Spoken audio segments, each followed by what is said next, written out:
and hello to my sister at K1 Filer community. So, for today's video, we're going to talk about kung ano yung pwedeng dalhin at ano yung bawal sa loob ng SLEC. Kasi marami akong nababasa sa group chat kung ano ba daw, bawal ba daw to, pwede ba tong dalhin, blah blah blah, kung ano ba yung mga tinatanong doon. So, anyway, listen up para maging informed ka and ready ka sa day of your medical examination. Alright, okay. First is, sa food, bawal kang kumain sa loob. Bawal magdala ng kahit biscuits, bawal po. Ang allowed doon is tubig. Tubig lang talaga at candy, of course, pwede yun. Pero kahit kahit biscuits or pwede kang kumain sa labas.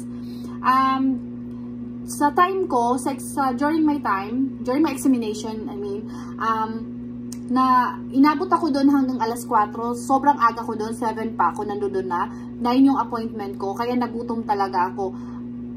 Pinalabas ako ng guard, tatatakan ka nila, ganito ayun yung tatatak nila. Meaning, tapos ka na sa screening, or allowed ka na lumabas at pumasok sa loob ng building. Okay? So, sa harap ng mismong SLEC, may canteen doon, canteen. Pero, kasi medyo takot ako kumain sa labas. So, yung ginawa ko, may mga tindahan na, yung parang nakapwesto, nakalatag lang doon mga nila, yung mga maliliit lang na pwesto. May mga biscuits doon, at may mga boiled egg, may mga saging na, nilagang saging, ganon. Parang quick snacks, makakita mo doon. Pero, if I were you, magdala ka na lang ng sarili mong snacks, tapos, doon mo na lang kainin sa labas. Pwede ka naman tumambay sa tapat ng guard. Kasi yung ginawa ko, nakiusap ako na, dito na lang po ako kakain. Kasi ayoko na, medyo napraning kasi ako noon, yung anxiety level ko talaga lagpas ulo, guys. Yung while waiting sa x-ray result ko. Kaya, hindi akong kakakain. Though yung, natapos yung lahat ng process, 11. So, yung x-ray result will be like 1:30. Pero hindi na talaga. Malapit lang naman yung hotel ko sa SLEC. Walking distance lang din siya. Grand Riviera Suite. Harap na mismo. I highly recommend this place, guys. I-search nyo. Ilalagay ko siya sa description. Search nyo na lang siya. Harap siya mismo ng embassy. Talagang makikita mo yung mga taong nakapila doon. And also, 8 minutes away lang siya sa SLEC. Kung mabilis kang maglakad, hindi na abutin ng 8 minutes actually. So yun. Hindi na ako umuwi ng hotel kasi napapaning ako. Ayoko, nag-overthink ako. Ganun din naman, hindi ako makapag-relax. Tapos feeling ko hindi talaga ako makakakain ng maayos. So yung ginawa ko lang, kumain lang ako ng Skyflakes para maanuhan yung tiyan ko. Yun. Tapos yun yung bawal yung any food, any crackers or anything. Candies lang at yung water lang yung pwede mong dalhin sa loob. And next is yung mga jewelry, pwede ba siya? In my case,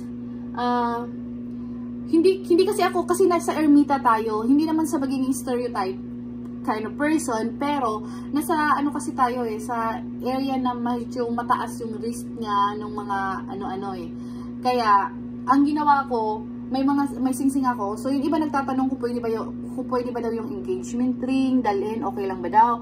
So, I really don't know kasi hindi ko dinala yung jewelry ko. And I highly advise you guys na wag kayong magsuot ng kung ano-anong kasi yun attractive yun sa mga mata ng mga masasamang Kaya para iwas aksidente or iwas drama, so wag na lang kayong magsuot ng jewelry. Iwan nyo na lang yun sa hotel nyo. Kasi for sure mag-hotel kayo. Kasi mas safe pa. Feeling ko mas safe pa. So, yung sa akin, hindi ako nagsuot ng ring. May kwintas kasi ako. Yung kwintas ko, mahirap siyang tanggalin yung lock. Though, hindi siya, yung damit ko kasi that day, naka-close siya. So, okay lang kasi hindi masyadong exposed.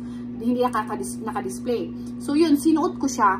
But, doon sa SLEC, ayun nga, kwintas at relo yung suot ko. Tapos, yung relo ko, hindi naman pinatanggal yung relo. Any relo yata, hindi naman sila strict sa ganon. Pero, ewan ko lang sa singsing, kasi wala akong suot na singsing that day. And, sa kwintas naman, pinatanggal nila during the photo booth. during lang that time, sa magpipicture na, pinatanggal nila. Tapos, wag na lang kayong magsuot ng walang strap kasi para medyo formal pagdating sa picture nyo. Yes, wag na. Yun na lang yung may mga sleeves na lang. Yun lang yung suotin nyo. If naman kung ayaw nyo, magdala na lang kayo ng blazer or jacket na to cover up your shoulder, guys, during the photo booth. So, yun yan. Quintas, yun yung pinatanggal. Then, somebody asked also about the teeth. Kung tinatanong ba, tinitingnan ba yung ngipin? Sa akin kasi, tinanong lang kung may artificial tooth ka or teeth. Kung may mga marble or veneers or anything. Sa akin kasi, sinabi ko lang na may bracket ako sa gilid. Yun lang. Wala naman, hindi naman sila strict kung ano tsura ng ngipin mo or ano, kasi hindi ka naman mag-apply ng model or flight attendant in the US. So, I feel like hindi sila masyadong strict doon. So, ano pa ba? Sa hikaw nga pala, hikaw din, pinapatanggal nila yan, hikaw. Quintas. Kasi sa picture, during your, pictorial, dito lang naman. So, dyan lang yung makikita. So, yun. And also, guys, kung pupunta ka ng para hindi hassle, huwag lang magsapatos. Kasi, wala naman siyang dress code talaga doon. As long as comfortable ka, huwag naman yung, kasi walang dress code, yung parang, yung mga babae sa Ermita pag gabi. No, huwag ka magsuot ng short. Para medyo maging naman.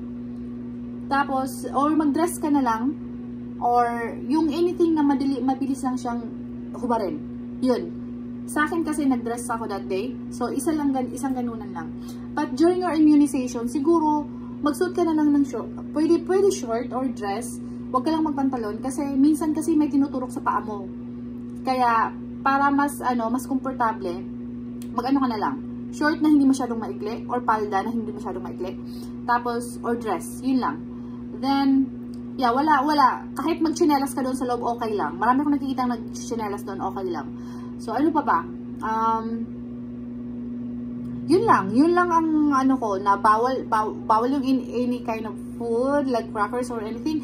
Water lang, tapos yung jewelry, tanggalin mo na lang, tanggalin sa during, pero pag, yung sa singsing, kung ayaw mo talagang tanggalin yung singsing mo, kasi, may meaning yun or whatever, pwede naman siguro, tanggalin mo na lang, pinapatanggal naman nila, tapos kung may wallet ka, ilagay mo na lang doon. Kung if ever, ipatanggal nila.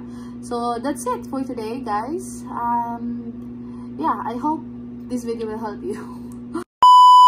Kung may mga gusto kayong topic na pag-usapan natin, comment lang kayo sa comment section because I will discuss that with you guys through video. So, yeah. And for those who are having a bachelor degree here in the Philippines, nagpa-apostle ako, baka gusto nyo din malaman kung ano yung process, what are the requirements, then comment on the comment section kasi gagawa po tayo ng video about it.